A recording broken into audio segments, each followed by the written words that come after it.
Hello and welcome to WJTS-Inform. I'm your host, Bill Potter. Purdue Extension of Dubois County has had interns over the summer, and we have another intern that has joined us in the studio. That is Chelsea Brewer. Chelsea, tell us about yourself, and then we'll talk a little bit about what your project is. Okay.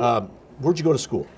Ms. Bell, I am from Jasper, born and raised. I went to Purdue University for my undergraduate work, graduated with a degree in health and disease, and now I've gone on to get my master's from Loma Linda University in health education and promotion. Okay. With a focus in nutrition. Wow. So that's what we'll talk about today. Okay. Well, so you've already graduated from college. Yes. But you still do an internship, which is kind of different for a master's. I know masters sometimes work on thesis, but you do a project. Yes, okay. Yeah. So the way that my program works, instead of defending a formal thesis like a research-based, we actually go out into the community, since we're working with the public through public health, and we do a project, and we see how our project goes. And then I'll be writing a paper and doing an oral presentation on how my internship with the extension went, as if I were defending a thesis. Okay, and your internship is not necessarily based in the office. Right. Is it? Yours is more of an outside internship connected with the Purdue Extension Dubois County. Correct. Is that correct? Correct. Okay. So I'm not in there during 4-H week bugging them.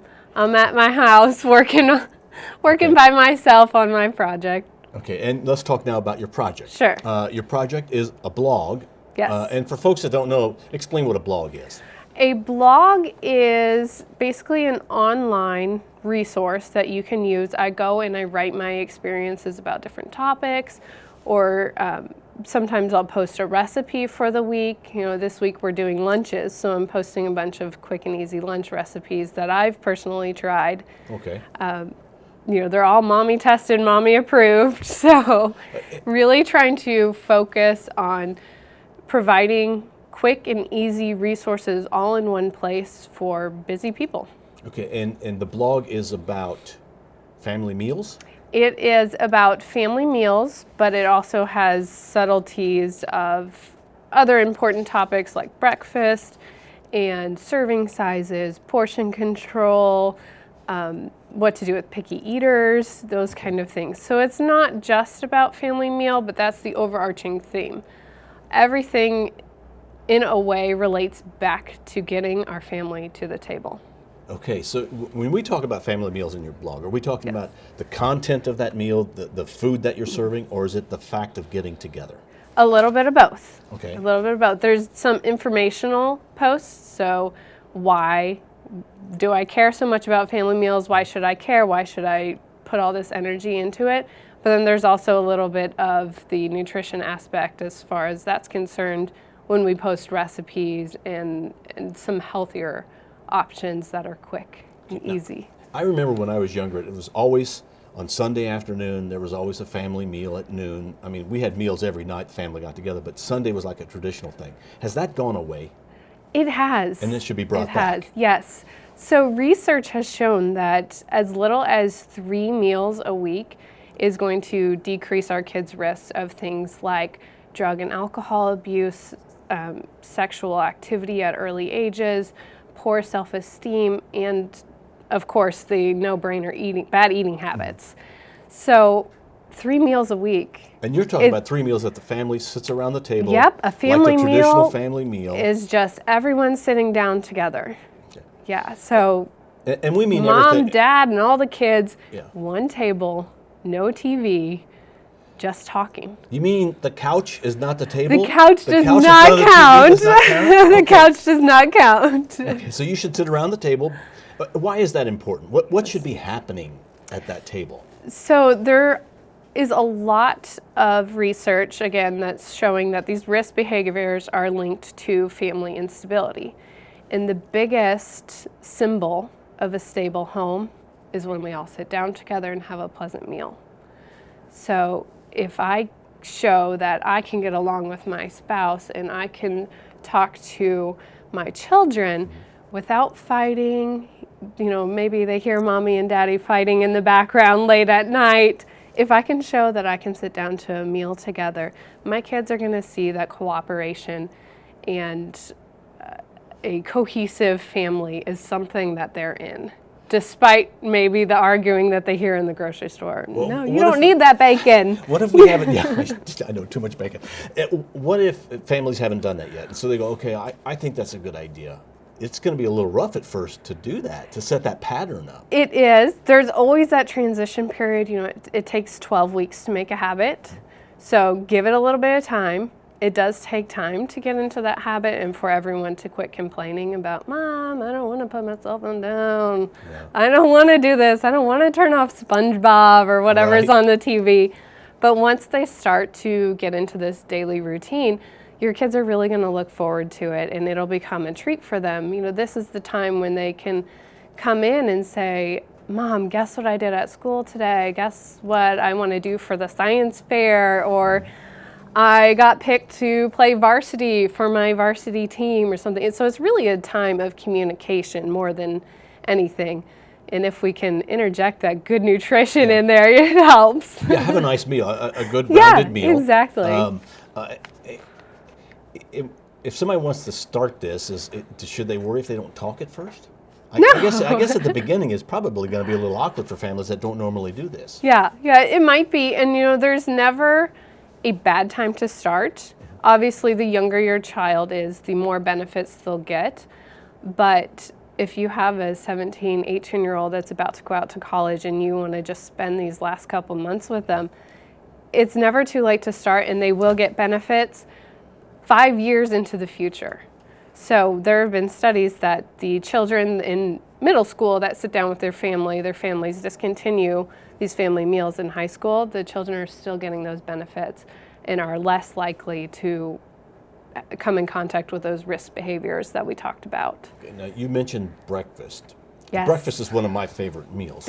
Is breakfast the most important meal of the day? It is the most important meal of the day. Your mom is not yanking your chain. All right, okay, because, you know, why is it so important? Why is breakfast so important? Breakfast is so important, and it's actually in the name of the meal, break fast.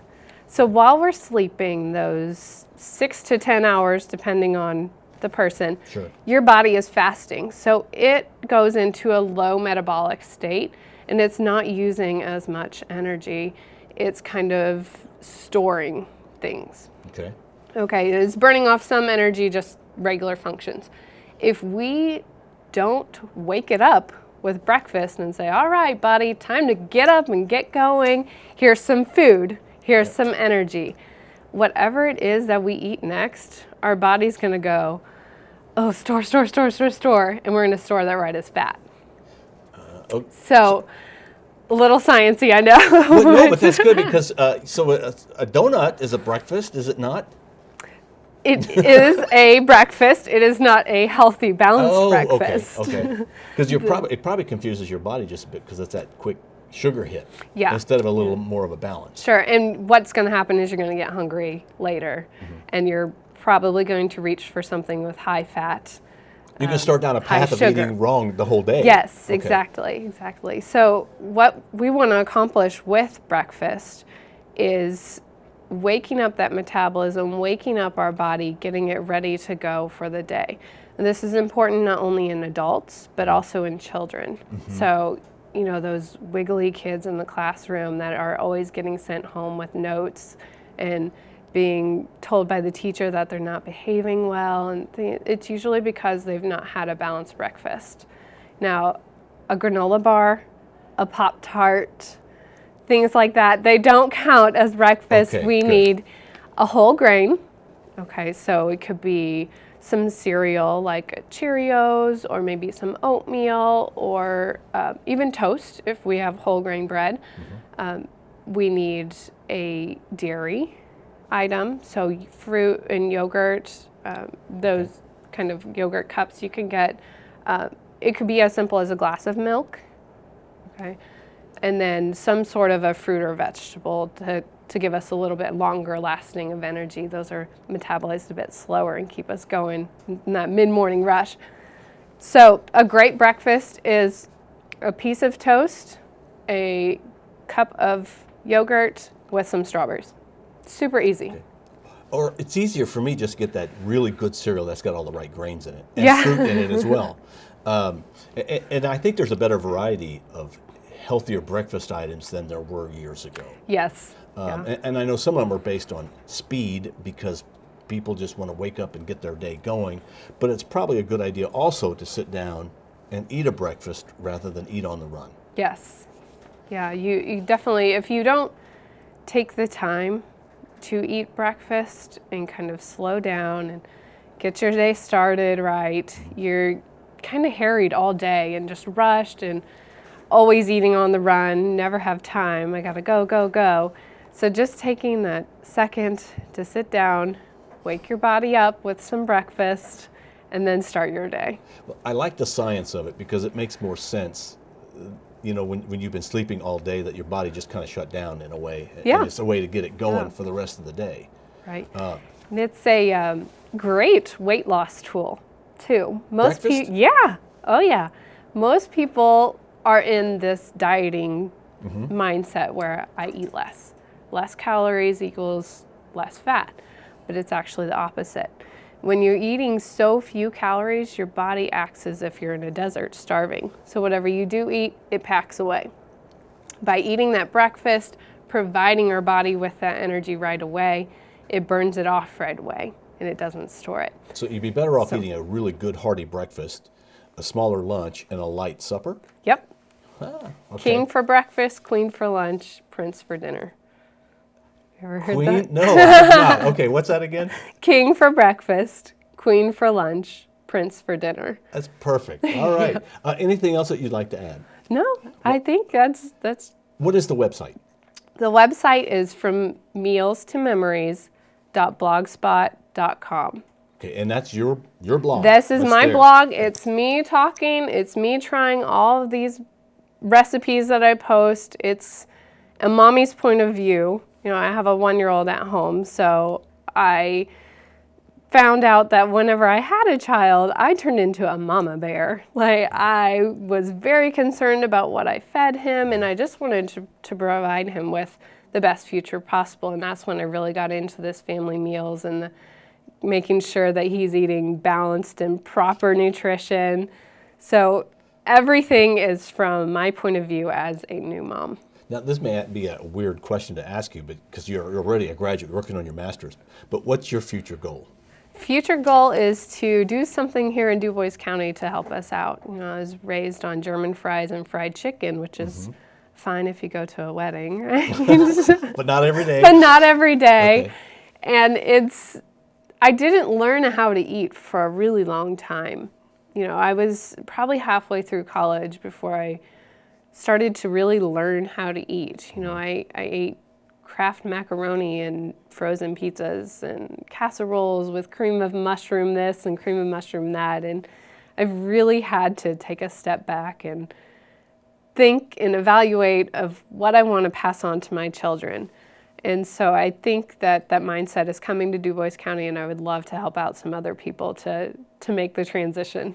Well, I'll tell you, having Jan Dugan here on doing a show, I've learned a lot about eating myself, Yeah. and I'm much better at more conscious. Mindful eating is what I think Yes, Jan calls it. yes.